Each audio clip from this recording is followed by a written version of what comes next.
I don't think I chose family law at uni. I didn't see myself as being a family lawyer when I was at uni. I saw myself as being a corporate lawyer. But then it just fits my personality, and I've been doing it for such a long time, and I thrive off a challenge. Family members who aren't aware of the process will say, well, your lawyer's dragging things out, your lawyer's dragging things out. Oh, believe me, I take no comfort in dragging things out. I take great pleasure in bringing results. As important as the makeup artist is, you know, for that day, think about a few months, years down the line. If it all goes wrong, where is your protection?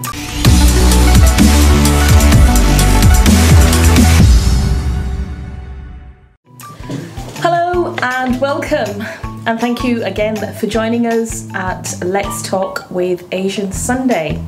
Today we have a very interesting panel, a panel that I absolutely love because it's girl power today. We've got all women around the table, women who are doing an incredible job, a very challenging position. The kind of stuff that they deal with, the kind of things that they have to deal with in their day-to-day jobs, many of us would struggle. Not only do they run very high profile and very challenging positions, these ladies also manage very busy households as well. So without taking too much of your time in terms of introducing these amazing women, let me tell you today our panel are a team of family law solicitors, and they don't work together, they all work for their own separate law firms. Some own their own firms and some are partners and associates in their firms. So let me introduce you to each one of them. So we have here Razia Jogi, who works for Switalskis. We have Sarah Khan Bashir, who works for SKB Law. And we have Harjit Rate, who works for LCF. So we're going to talk about what they go through in their day-to-day life as a family law solicitor working in the City of Bradford. So let's start by asking the question. So tell me, what's an average day for you, Razia? Oh, thank you for starting with me. Oh, well, each day varies. It depends, because sometimes I'll arrive in the office, literally pick up a file and head to court. Some days it's a face-to-face appointment, meeting with a client. It may be an existing client, it may be a new client. It may be coming into the office and responding to emails. So no 2 days are the same. It's varied, it's all very different. And what about yourself, Sarah? Well, similar to what Razia was saying, that you can have your day planned out and you'll think, right, got these files to get through today, got a few client appointments. As soon as you walk in, that's it. You have to deal with whatever happens. It could be an emergency client wanting a non-molestation order. It might be an existing client who's not happy with the way things have gone. It could be, I run my own practice, so it might be one of the other staff members needing some help on a file. As much as it scares me to death every time I walk in, I love what I do, and so you just take it on the chin, and whatever comes your way, just deal with it. It is very much like juggling. It is like juggling, absolutely. The only thing that is absolutely fixed is your court appointments. Yeah. You have a court hearing and you know you're going to do that, but sometimes that doesn't even happen because something will get in your way and you'll throw the file at a colleague, and the colleague will then go cover your hearing whilst you deal with whatever crisis has walked through the door or made its way through to you by way of email or a phone call. And Harjit, yourself? Very similar. As Sarah said, you can plan your day, you can block time out of your day, you can make very clear that you're going to concentrate on a particular matter and file, but if something kicks off on one of your existing matters, or if an emergency walks in through the door, it is drop everything, all hands on deck, and then you concentrate on the emergency. So you're very reactive all the time, high alert all the time. Everything's very quick, and it's because even if you've dealt with the urgent things, the jobs that you plan to do then, your clients are waiting for a response, so that then becomes urgent because you've had to rejig your diary. So no 2 days are ever the same, no 5 minutes are ever the same. And technology has made everything urgent. Yeah, everything instantaneous. I think all of us have been in the profession long enough, we can remember, or as I certainly can remember, where everything was dealt with by way of letters, faxes and phone calls to the office. So if you were out at court, the only thing you dealt with was your court matter. Now we all have email devices, as a result of which we are so accessible. We are accessible now 24/7. So you're at court dealing with a matter, and I suspect you both are like me, where you cannot help yourself. You will look at your mobile and then you think, you're dealing with matter A at court. You then see something on your mobile and it's like, oh goodness me, this is matter B. Somebody will then ring you with regards to matter C. And it is, you're multitasking all the time. Every day, every minute of the day, you're multitasking. So it sounds like such a challenging yet pressurizing job. Why do you guys do what you do? Obviously you've all been doing it for a number of years as well, so why do you do what you do? What made you go into this field? No idea, and I don't know what else I do in its place, so I've got no choice but to just stick with it. Stick it out. I've made my bed, now I've got to lie in it. I think it's so true. I think I just fell into it. I did it in my training contract, and out of all of the seats that I did, I preferred family law the best. I don't think I chose family law at uni. I didn't see myself as being a family lawyer when I was at uni. I saw myself as being a corporate lawyer. But then it just fits my personality, and I've been doing it for such a long time. And I thrive off a challenge. I couldn't work in a job that was boring or the same every day. So although at times it's very stressful to walk in, we're all dishevelled and there's a million things going on, if it wasn't like that, I don't know if I could work to the best of my ability. I'm one of those people that work better under pressure and achieve better results when I've got lots of things going on. I think the ladies are probably the same. We're all natural fixers, you know, in our lives. So we like, or have become. But we like fixing things. We like fixing people's problems, and that's what we do. We try and resolve people's issues, and we thrive off it. And if we get a good result, then you just really, you're not just getting a good result, you're changing someone's life for the better. And I know that sounds all romantic when you're dealing with the pressures of life and all, you know, the job in itself. But it does. It has a buzz of its own if you can help someone, you know, achieve a better result and live a better life. Yeah. And when you say working in Bradford has its extra challenges, or would you say it's no different to working anywhere else? I don't think it's. I mean, I've worked in Leeds. I've worked in Harrogate. I've worked in smaller sort of towns. I don't think it has its own challenges as such. Your clients, their needs are the same, whether they're in Leeds, Bradford, or wherever they are. I don't know. Do you agree? Feel different? I do feel a little different in the sense that I trained and qualified in Barnsley, and I spent 2.5 years there, and the environment was completely different. You know, I dealt with a lot of English, well, not a lot, all English clientele.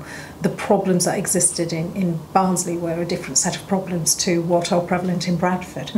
So you've got that sort of demographic and that sort of element to it. I also practiced very briefly in Leicester, and again it was a different sort of dynamic and environment. It was a different air almost.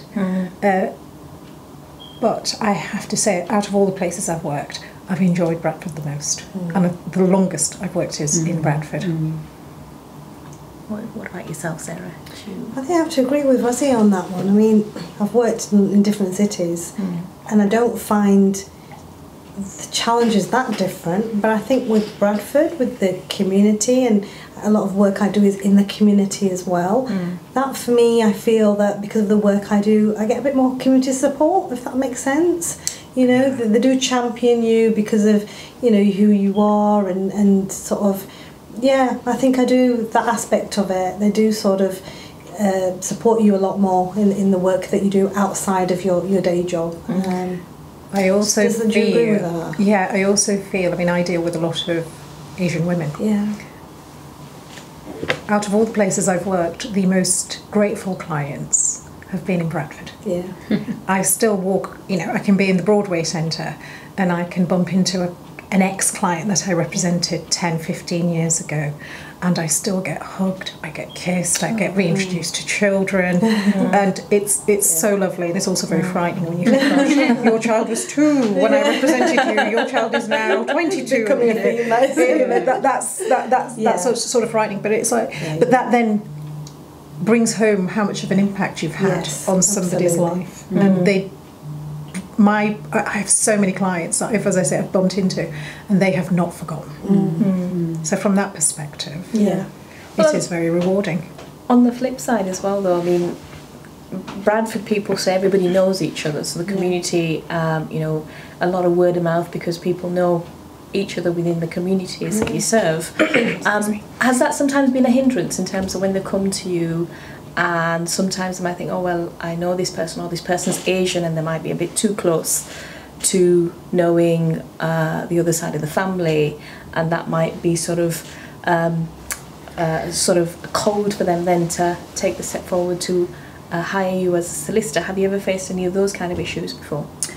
Well, that's probably one of the reasons why I came to Bradford, because I wanted to work in the community a little more, but not on my doorstep for that very reason. Because then you are, when you're out and about in your personal life, then it may make your clients feel uncomfortable if they see you in the Gurdwara, if they see you at family functions, and to create that little bit of distance. Because there is the community in Leeds as well, there is the community in Bradford. And I made a conscious decision to sort of move away from home a little bit, not too far, it's only half an hour away, so that clients aren't faced with that difficulty. But you know, all clients would know that even if you know them, you've all got a duty of confidentiality, and you reassure them, and anything that is discussed in between you and your client, no one else will know about it. So if you do see them out and about elsewhere, you behave as if you do not know them, and you know, you preserve that confidentiality. Yeah, of course. I think your reputation precedes you as well. I think people, when they come to you, you know,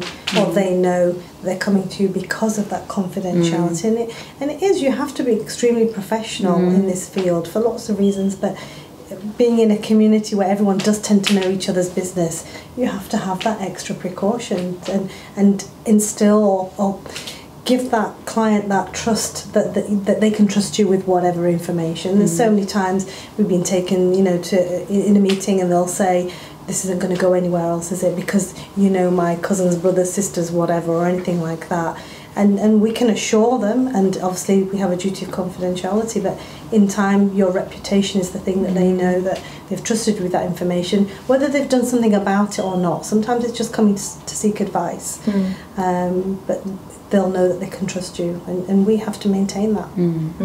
I think Harjit and I are in the same boat. I mean, I deal with a lot of Pakistani female clients, and one of the first questions that they will ask is, where do you originate from in Pakistan? And when I say I'm Indian, it's all not a sense of relief, but then it's like, oh, okay, you're Indian, I really don't have to worry about anything flowing out into the community. So I have no problems in telling my clients that I'm of Indian origin, because I know that gives them a sense of distance, almost. This isn't going to go anywhere, and it wouldn't, because there is a duty of confidentiality. Absolutely. So really that doesn't make any difference, but it's that extra layer of reassurance. Confidence, reassurance. And I suspect you, Harjit, being Indian origin, Sikh origin, and I suspect Sarah, it may be, I don't know, please correct me if I'm wrong, there may be, you may have to reassure that much more, because you are Pakistani, you are you know, from the Pakistani community. They'll do that. You're absolutely right. They will sort of say, and we've had instances where they'll ring up and they'll say, we don't want a Pakistani solicitor to deal with our matter. And my name's Sarah, so at first they'll talk freely about not having a Pakistani solicitor, and I'll discuss to them, saying, well, I am actually of Pakistani origin. My parents were born there. I was born here, but is there an issue that I can sort of put your mind at rest about? And after speaking to them and reassuring them and letting them know about, we have a duty of confidentiality, the professionalism of the practice, then there has been instances where we've sort of got them to trust us and create that confidence that they need to be able to trust us, and the information is flowing then. But yeah, it can be a concern for a lot of people. But to be honest, we don't get that on a regular basis. The reverse is also true, though. Sometimes you find that they want to come to you because they know you and they trust you, and they know of you in the community, or they want to come to an Indian solicitor because you understand all the cultural sensitivities. They don't have to explain all that. So sometimes they search you out specifically. And sometimes it's for even something more basic, language. Language, This person speaks. The number of clients I've got, I know you speak Urdu, Punjabi or Hindi. And do you? It's been learned over many years. Mastered. Is it a Won't quite Bradford go as thing? far as saying mastered. I don't know if it's a Bradford thing. I don't know if you found it because you're in bigger firms, but we'll have clients ring up, and we don't have receptionists. All my lawyers pick up the phone as a direct line. They'll take it in sort of a rota turn. Sometimes I'll pick it up myself if I'm in the office, and straight to it, it'll be "Assalamu alaikum." I'm like, okay, welcome assalam, but you've just rung the law firm, would you know? So you're right, there is that sort of wanting to know that there's somebody who understands them straight away, even down to basics like language. And that's, I think that in all my years of different cities of practising is peculiar to Bradford. Yeah. We will get a client ring up directly and speak, Punjabi or straight away on the phone. Yeah. The other thing that I find very peculiar, and it's exclusive to Bradford, when you ask somebody where do you live, and they say BD2, BD7, BD9. That's Leeds. Is that Leeds as well? Leeds also. Yeah, from LS6, they're from Leeds 6, they're from Leeds 8, they're from Leeds 9. Oh, wow. That's the first I've heard. No, but I've grown up with it. Yeah. Bradford people do it Yeah. automatically. Somebody else mentioned that to me Very as well. We have a weird. strange thing in Bradford where he's a BD 10er or a BD 8er. No, it's definitely Leeds. So what are as you, well. BD7? No, I'm BD7. I'm BD nothing. BD18. Oh, the office is BD1. Yes. Yeah, The office BD1, 4AS for Sierra. That's all right then. You're as long as you're BDs, that's okay. Sorry, I digressed. It's all right. So, in terms, obviously, you must deal with so many different types of cases. I want to ask, what has been the most, obviously, without going into too much detail about your case, just an overview of what's been the most interesting case that you've dealt with till now. Or is it going to be too much to explore? We can go on to the second question if it is going to be. A nice case, which is probably something similar to the other ladies have had, is we'll get women who'll come to us after many years of being unhappy in a marriage and they want a divorce. And I had one lady who I can only describe her as coming to me. She just looked grey. She was just unhappy, years of taking their toll on her, putting up with a marriage that she was unhappy in. So, and I think she'd been married a long time. It wasn't a short marriage. I think it was over 25 years, maybe even longer.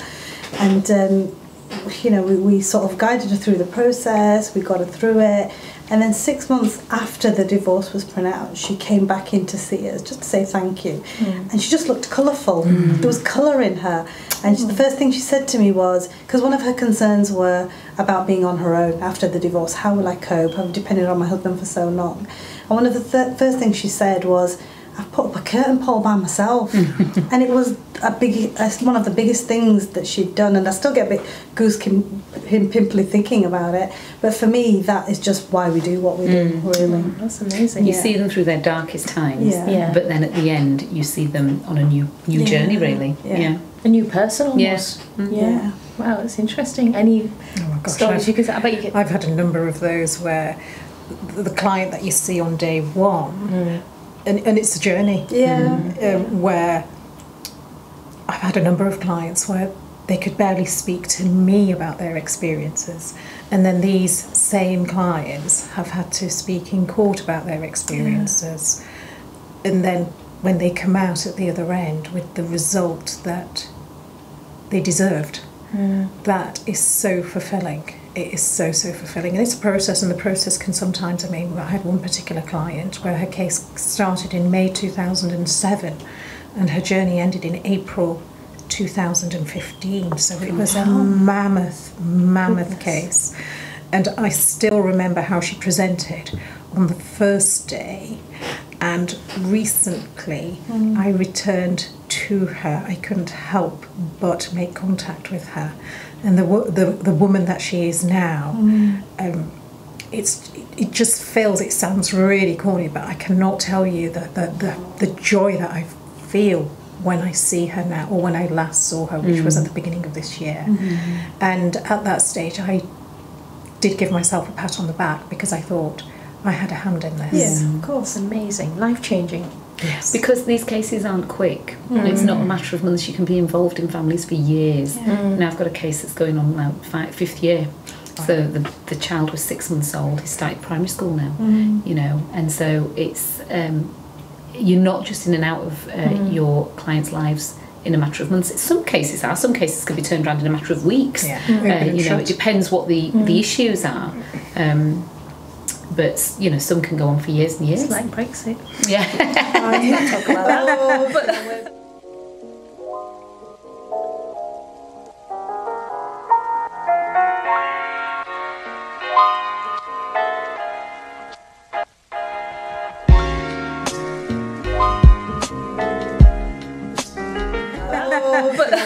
But speaking of longevity, I mean, surely you might have clients that, this has been going on for 5 years, 8 years.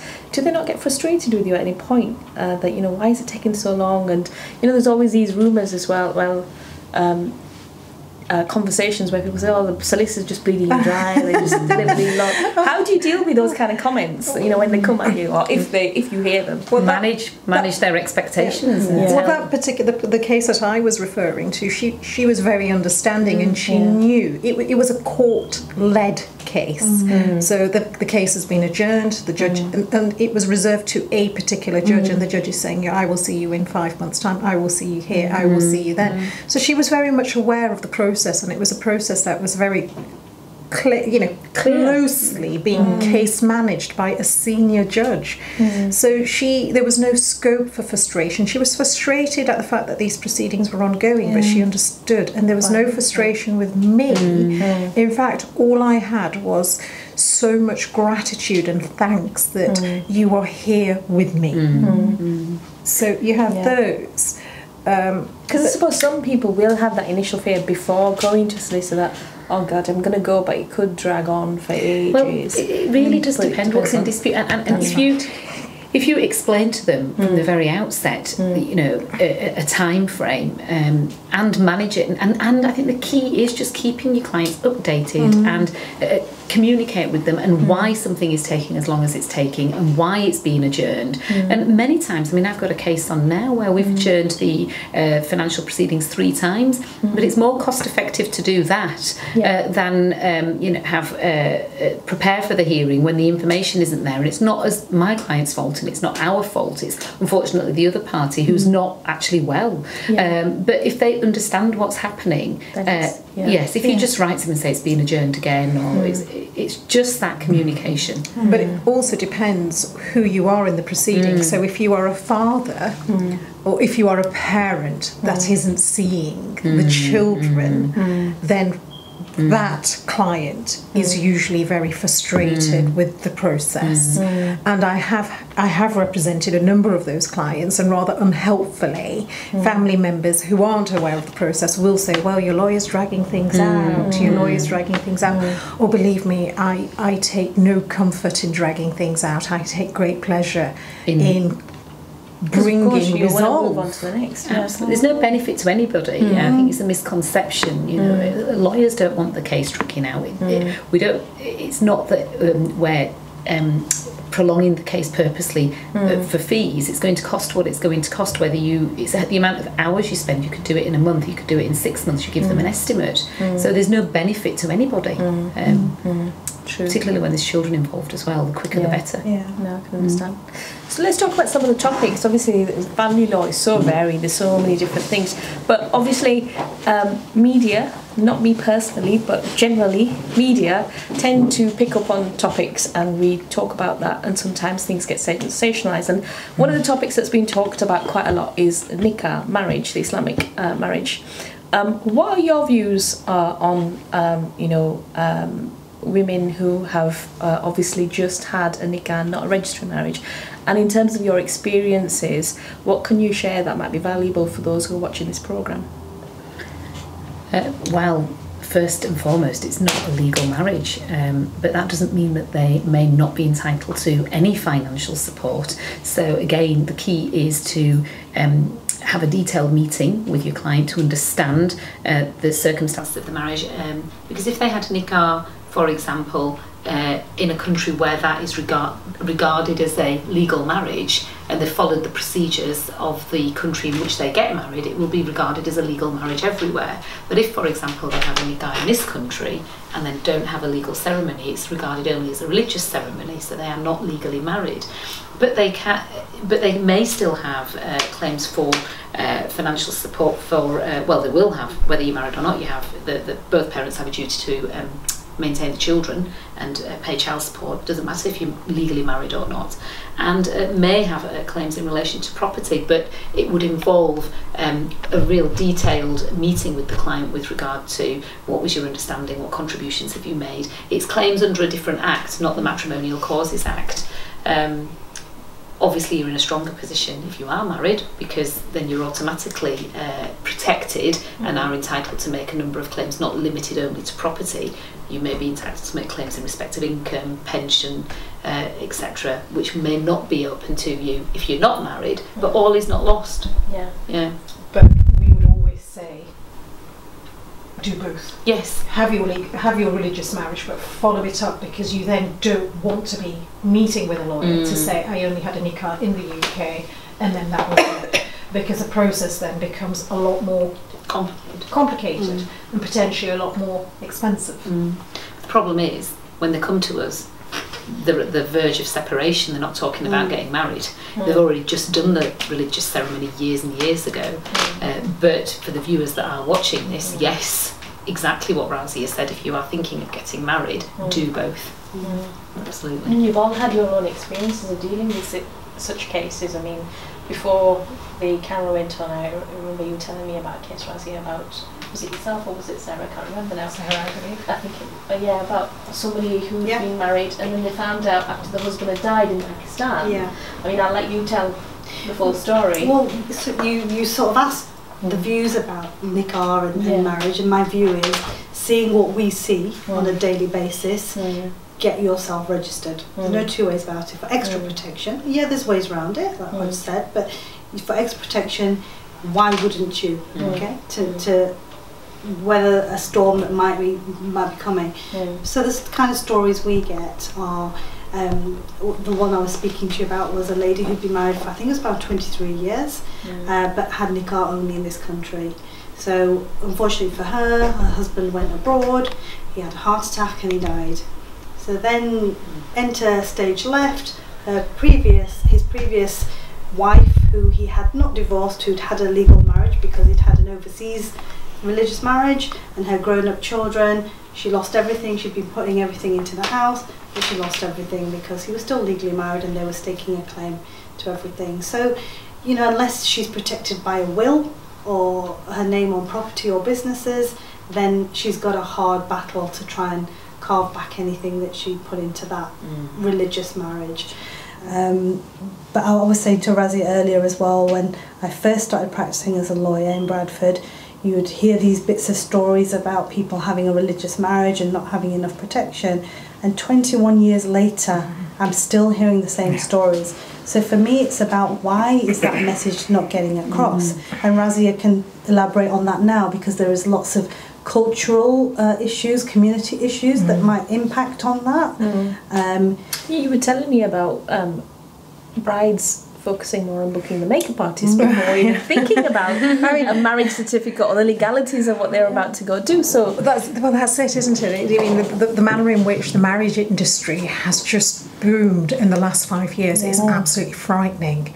You know, I think you now look at the average spend on weddings, and gone are the weddings that families from South Asian communities had, you know, at the local community centre with your aunts and the ladies from the street doing the serving, paper plates, conveyor belt eating, invite everybody, and it's all done for a nice little package of £5,000 or whatever like that. Now I think £5,000 pays for the mehndi. The average. Well, actually, no, that's a yes.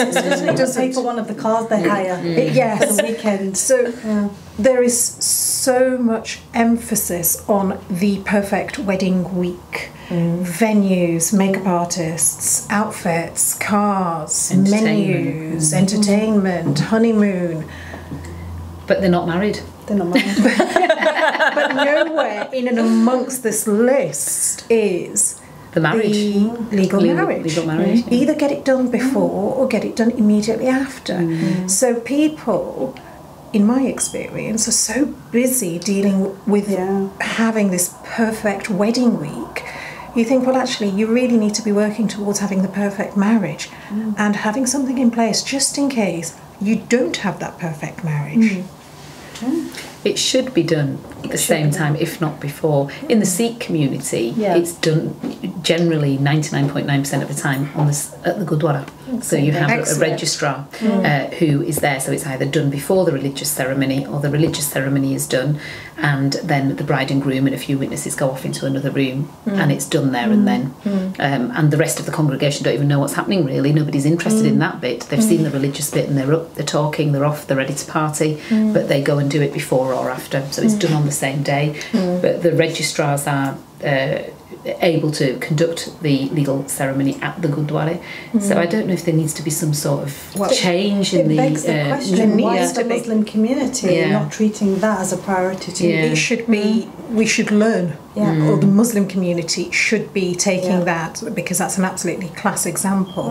And it's not. You know, there is so much emphasis on the Nikkah and then the party and the photographs and the honeymoon. And then I was also saying that culturally, the bride and her family are on the back foot. There's still this element of whether it's an arranged marriage or one that's been as a result of, you know, the bride to be and the groom to be's own wishes and feelings. But the bride, love marriage. I don't like using that phrase, but you know, but everybody knows what we're talking about.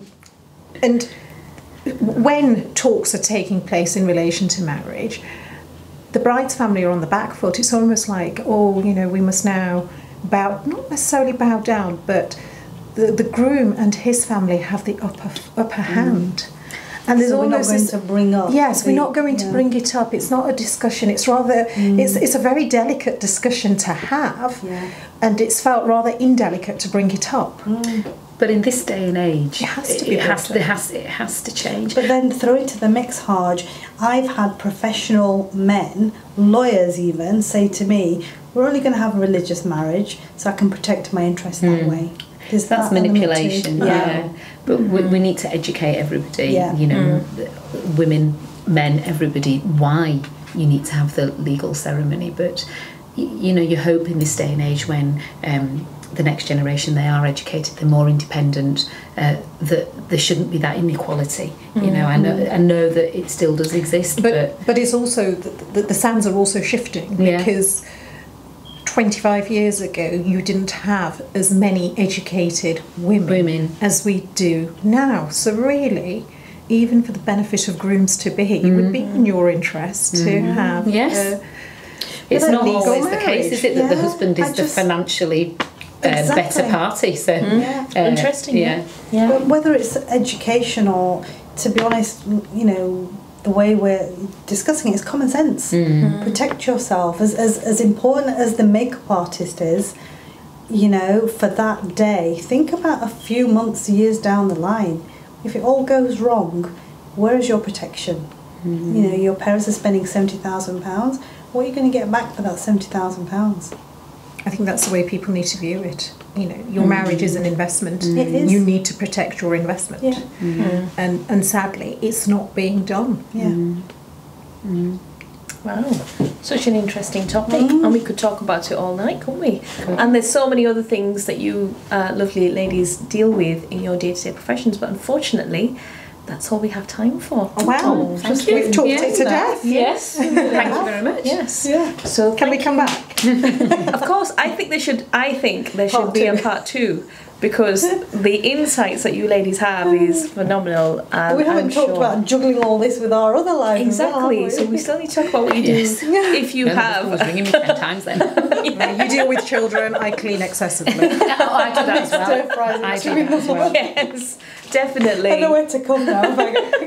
Is it finished? Are we still filming? No, we're still filming. So this will be the cutout. So just to make the readers know that you guys are human as well. You're not these boring solicitors. I sense a business opportunity turning up to the moors with our, cards. documents. Yeah. Documents. Ready register this marriage or do a prenup or something. These moors We should do these that. moors will be really cross with us. Yeah, they will, but it's security numbers. So just to ask, you said do a prenup. Can you guys do prenups? Yeah. Absolutely, Yeah. absolutely. You know, Sort all that out. But that's so interesting, really, yeah. the wedding organisers, that's who you need to go to. So the Yes. event managers, you go Yes. there and so you've got a car on the list, you've got venue on the list, you've got cake on the list. Can you add prenups, legal and marriage, legal marriage yeah. on the It's list gotta as be a well? legal marriage. That should be at the top of the list Yeah. because that's the first thing you want to be It has to sorting be out. done at least a month before, longer if possible, Yeah. so that there's no elements of pressure and duress. But yeah, you're right, it should be the first thing we should be looking at. So particularly because now. they book the makeup artist first, maybe you should go give your cards to them. That's a really good They'll idea. want a big cut now and then. Find another way in. But it is, you know, joking aside, because you know, now in our like communities, everybody is, you know, getting married later, educated, have careers, have something behind their. Well, I think people are getting married earlier now. do you, or is it gone the other way now? But people have. We've got no room to talk. Some people are not marrying at all, which all. is like the safest At all. position to be in. Yeah. I Yeah. think we're sat on the right side. as well. I'm guarding everything I have. I'm guarding everything I have. It's not going anywhere. You're in the will. Yes. Somebody's going to inherit a lot of shoes. Trust me, I've seen them. But yeah, a prenup, because people often are, that, you know, they've been to university and they're getting married later, they may have assets, that it's not the case you're getting married at 18, 19 with really nothing and you're both starting out together. It's, you know, even if it's mid-20s, 30s, mid-30s, everyone's bringing something to the pot. Sometimes it's second marriages. I mean, now even in our community, divorce is not as taboo, second marriages are not, you know, taboo. It's happening. So if you are bringing all that to the I need a pot, first happening. Yeah. Properly, legally. For her. Yeah. Not for me. Thank you. Yeah, prenups, but post-nups as well. It's not just prenups. If you hadn't thought about it Yeah. before you got married, because you just got swept up in the romance of it all and booking your, you know, venues, and then you sit down and think, actually, you know, I do want to do something, you can have a post-nup. Yeah. Oh, amazing. Well, thank you so much for joining us. Thank you for having us. For Let's Talk with Asian Sunday, and we hope you'll be back because we'd love to have you back. Absolutely. So we can talk more about family law and more about what you ladies get up to at work and outside of work, which we didn't get a chance to talk about. But thank you to everybody for tuning in, and hopefully we will be back again next week, same time, with Let's Talk with Asian Sunday. Bye for now.